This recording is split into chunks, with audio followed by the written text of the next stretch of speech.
There are men who say almost nothing, and somehow that silence gets under your skin in a way no sentence ever could. This is a story about a woman who was very good at keeping people at a distance, and a man whose job was to stay invisible, and who failed at that completely. Not loudly, just gradually. The way something true always finds its way to the surface. If you've ever felt something you weren't supposed to feel, for someone who was supposed to stay out of reach, you already know how this goes. Subscribe, leave a like, and drop a comment telling me where you're listening from. It helps more than you know, and it's what keeps these stories coming. Now find somewhere comfortable and let yourself get lost in this one. I've always been better at understanding other people's emotions than my own. That's the irony of my job. I spend my days surrounded by art. Paintings that scream what their creators couldn't say out loud. Sculptures built from grief. Photographs that freeze the exact moment something broke. I can stand in front of a stranger's work and tell you exactly what they were feeling when they made it. But ask me how I'm doing and I'll give you a smile and change the subject. The gallery had been mine for 3 years. Not mine on paper. I was the director, not the owner. But mine in every way that mattered. I knew every corner, every light fixture, every artist who'd ever cried in my office after a bad review. I'd poured myself into that place after the divorce, which is probably not the healthiest coping mechanism, but it worked. Staying busy worked. Not thinking about Marcus worked. Not thinking about the fact that my closest friend and my ex-husband were now living together in the apartment we'd picked out worked just fine, as long as I didn't stop moving. So I didn't stop. Not until November, when the letters started arriving. The first one was easy to dismiss. A vague, unsigned note slipped under the gallery's back door, something about how certain people didn't deserve the platforms they had. Unsettling, but not exactly uncommon in the art world, where opinions run hot and egos run hotter. The second one was different. It had my name on it, my full name, and a detail about my daily routine that no stranger should have known. The insurance company didn't give me much of a choice after that. They said if I wanted to keep the policy that covered the gallery's collection, and I did, because some of those pieces were worth more than I'd make in a decade, I needed to agree to a security consultation. I agreed, mostly because I was tired of arguing, and partly because I didn't want to admit, even to myself, that the letters had scared me. Cade Renner showed up on a Tuesday. It was raining, the kind of cold November rain that makes everything in New York feel gray and slightly hostile. And I was in the middle of a phone call I didn't want to be on when my assistant knocked and mouthed the words, "Security guy is here." My first impression was that he was too calm for someone who'd just walked through that weather.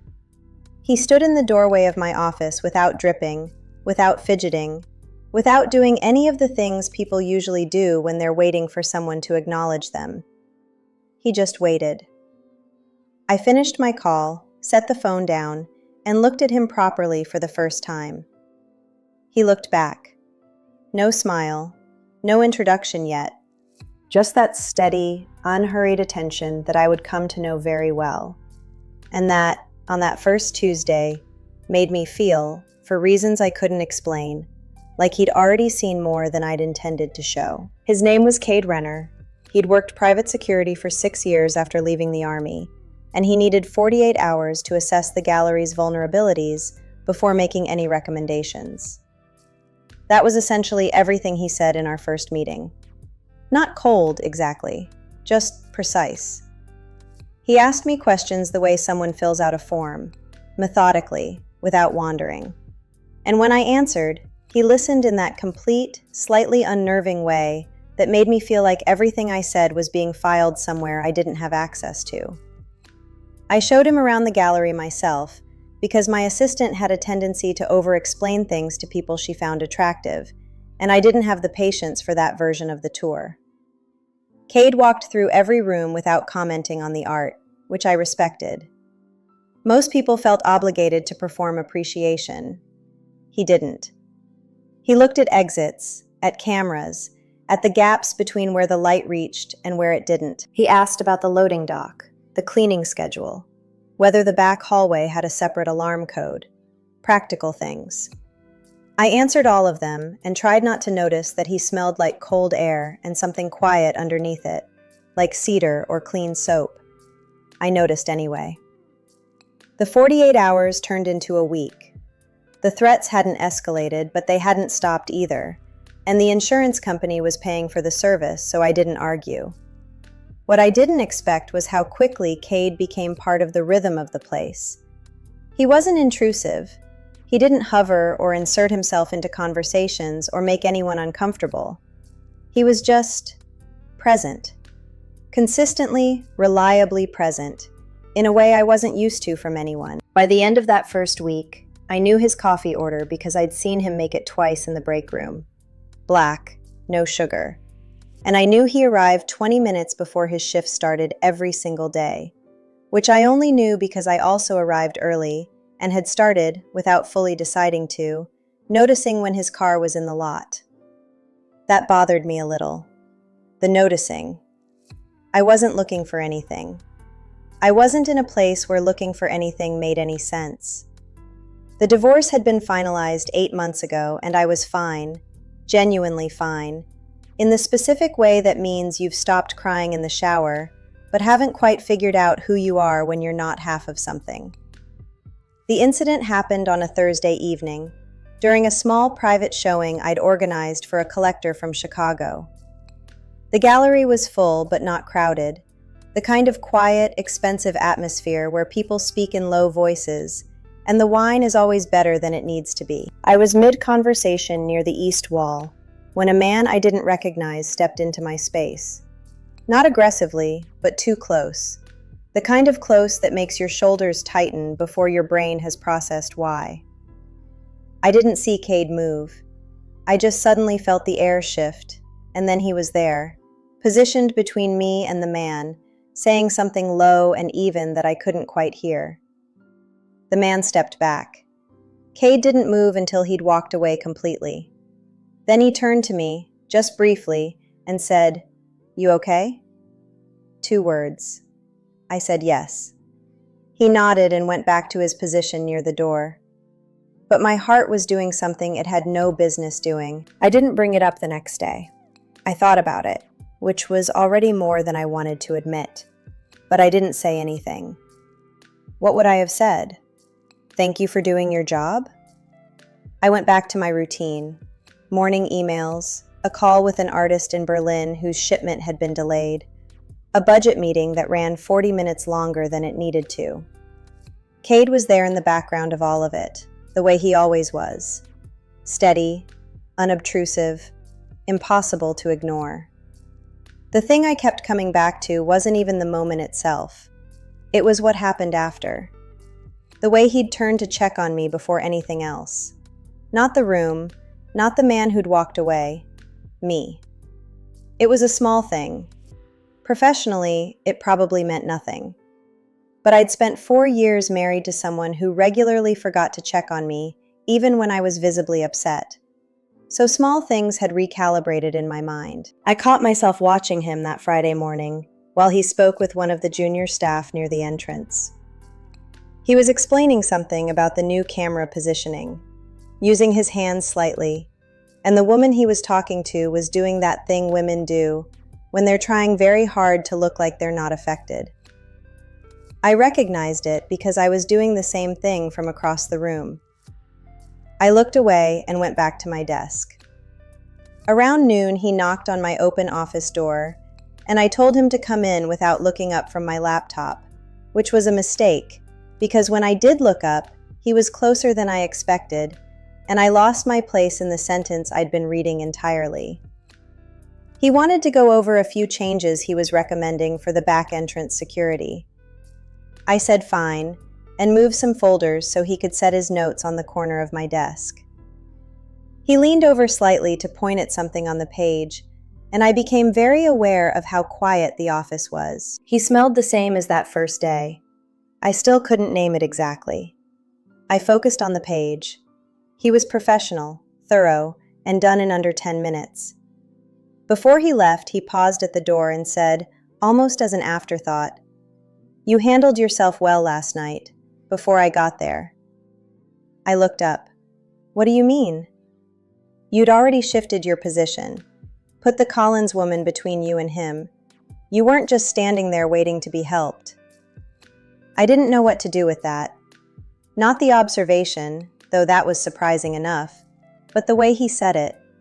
Like he'd been watching closely enough to notice, and like it mattered to him that I wasn't helpless. "I've been navigating difficult men in professional settings for a long time," I said. The corner of his mouth moved, not quite a smile, almost. "I know," he said, and left. I sat there for a moment after he was gone, staring at the door he'd pulled halfway closed behind him. That almost smile was going to be a problem. I could already tell. The weekend gave me 2 days of distance, which I used responsibly by rearranging my kitchen cabinets, going for a run I cut short because it was 34 degrees, and thinking about Cade Renner more than any reasonable person should think about someone they'd known for less than 2 weeks. I wasn't spiraling. I was just noticing. There's a difference. The noticing had a specific quality to it that I recognized from a long time ago, before Marcus, before I'd learned to be careful. It was that low, persistent awareness of someone, the kind that makes you conscious of where they are in a room without looking directly at them. I didn't like it. Not because it felt bad, but because it felt familiar in a way I hadn't prepared for. Monday came with a problem. The photographer we'd hired for an editorial feature on the gallery's winter collection arrived with an assistant, a specific vision, and a habit of touching his subjects to adjust their positioning without asking first. I was filling in as a stand-in while he set up the lighting, which meant standing near the north wall while he moved around me, tilting my chin slightly with 2 fingers, repositioning my shoulders with both hands on my arms. It wasn't aggressive. He was focused, distracted even, the way creative people get when they're solving a visual problem. But I felt the moment the air in the room changed. I didn't see Cade move. I felt him first. His presence suddenly close and deliberate, stepping into the edge of my peripheral vision. He didn't touch the photographer. He didn't raise his voice. He simply positioned himself close enough that the man stopped, looked up, and registered that something had shifted. "She'll let you know if she needs adjusting," Cade said. Quiet, even, non-negotiable. The photographer blinked, then looked at me with a slightly apologetic expression and took a step back. "Of course. Sorry, I should have asked." I said it was fine, because it was, and we moved on. But when the photographer turned back to his equipment, I looked at Cade. He was already looking at me. Not checking, not explaining, just looking, with that same steady attention that I was running out of ways to be unaffected by. I waited until we were in the hallway during a break to say something. "You can't keep doing that." He didn't look defensive. "Doing what?" "Inserting yourself when something makes you uncomfortable." He was quiet for a second. "Is that what I'm doing?" "Isn't it?" He looked at me for a moment that lasted slightly longer than it should have. "No," he said. Then, after a pause that felt deliberate, "I know the difference between a threat and someone being careless. That was careless. With you." The way he said "with you" sat somewhere in my chest and didn't move. I didn't have a response ready, which almost never happens to me. He seemed to know that too, because he held my gaze for just one more second before looking away first, which felt, somehow, like a decision. The third letter arrived on a Wednesday. This one was different from the others, shorter, more specific, and left not under the back door, but inside the gallery itself, tucked beneath a small sculpture on the second floor that wasn't visible from any of the cameras. That detail was what unsettled everyone the most. Not the words, though those were unpleasant enough. The fact that someone had been inside.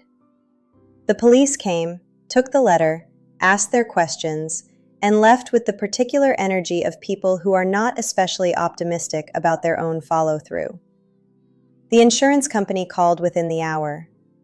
Cade was in my office when I took that call, standing near the window with his arms crossed, and I watched his expression stay completely neutral while I relayed what the officer had told me, which was essentially very little. When I hung up, he said, "I need to review the footage from the last 72 hours. All of it." I said fine. He spent the rest of the afternoon in the back room with the security system, and I spent it pretending to work, while actually being more aware of his presence down the hall than I had any right to be. He found something around 6. A gap, not in the footage itself, but in the timing. A window of about 4 minutes, where the motion sensor on the second floor had been manually paused and restarted. Professional enough to be invisible if you weren't looking carefully. He showed me on the monitor, pointing at the timestamp, and I leaned in to see and found myself standing closer to him than I'd planned. He didn't move back. Neither did I, for a second that I felt in a very specific and inconvenient way, before I straightened up and asked what it meant. "It means someone knew the system," he said. "Not well enough to erase the gap, but well enough to create it. This wasn't random." I sat down. The weight of that settled differently than the previous letters had. Those had felt like noise. Uncomfortable, threatening noise, but noise nonetheless. This felt like something with a shape. "Do you think I'm actually in danger?" I asked. He turned from the monitor and looked at me directly. "I think someone wants your attention. Whether that escalates depends on whether they're getting what they want." "And what do they want?" "That's what we need to figure out." He said "we" so naturally, without hesitation. And something about that loosened a knot I hadn't realized I was carrying. I didn't say that. I nodded and looked back at the screen. We stayed in that room for another hour going over the protocols he wanted to add, and the conversation was entirely practical, entirely professional. But at some point, the overhead light had shifted as the sun went down outside, and the room had gotten smaller feeling, and I was aware, constantly, quietly aware, of exactly how much space there wasn't between us. When we finally wrapped up, and I reached past him to close the laptop, my arm brushed his. Neither of us acknowledged it, but he paused, just for half a second, before stepping back. And that half second told me more than anything he'd said all day. 2 days after the security breach, Cade recommended I avoid being in the gallery alone after hours until they had a clearer picture of who was behind the letters. I agreed, mostly because arguing felt exhausting, and partly because the alternative, going home to my quiet apartment every evening with nothing but my own thoughts, wasn't exactly appealing either.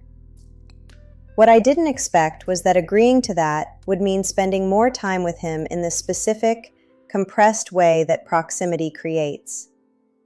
Not romantic proximity, just shared space. The same hallways, the same coffee machine, the same late afternoons when the staff had gone home and the gallery got that particular kind of still that I'd always loved and now felt charged in a way I couldn't entirely explain. On Thursday, he drove me home for the first time. It was practical. My usual car service had a delay. The temperature had dropped to the kind of cold that makes waiting outside feel punishing, and he was heading in the same direction anyway.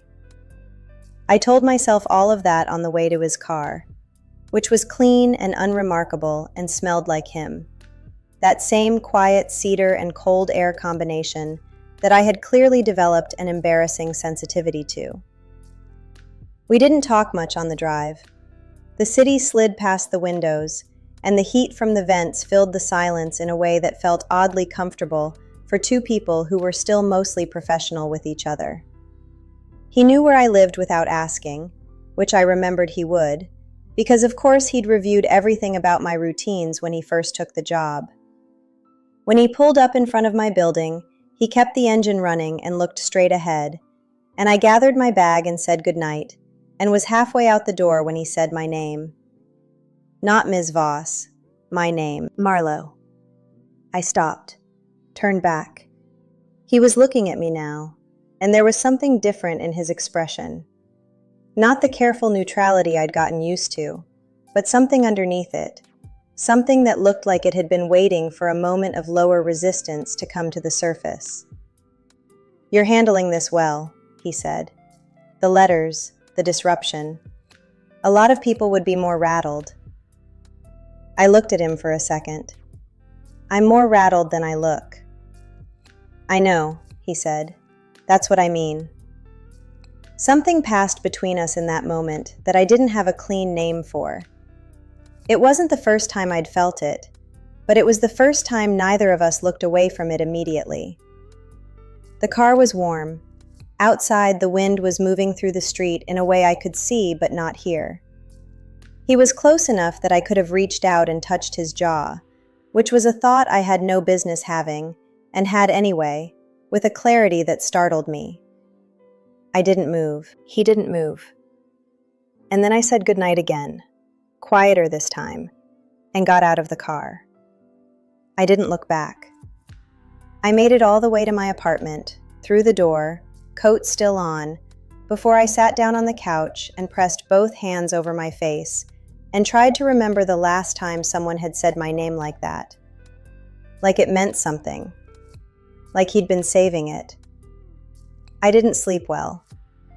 And in the morning, when I walked into the gallery and saw him already there, already steady, already watching the room with those careful amber eyes, he looked at me across the space between us, and something shifted in his expression. Just slightly. Just enough. He knew I'd been thinking about him. I was almost certain of it. And the most unsettling part wasn't that he knew. It was that he didn't seem sorry about it at all. That's the end of part 1. And if you made it this far, thank you, genuinely. This story is just getting started, and part 2 is coming soon. So make sure you're subscribed so you don't miss it. Before you go, drop a number in the comments. Rate this story from 1 to 10 and let me know what you thought. I read every single comment, and it means more than you know. I'll see you in part 2.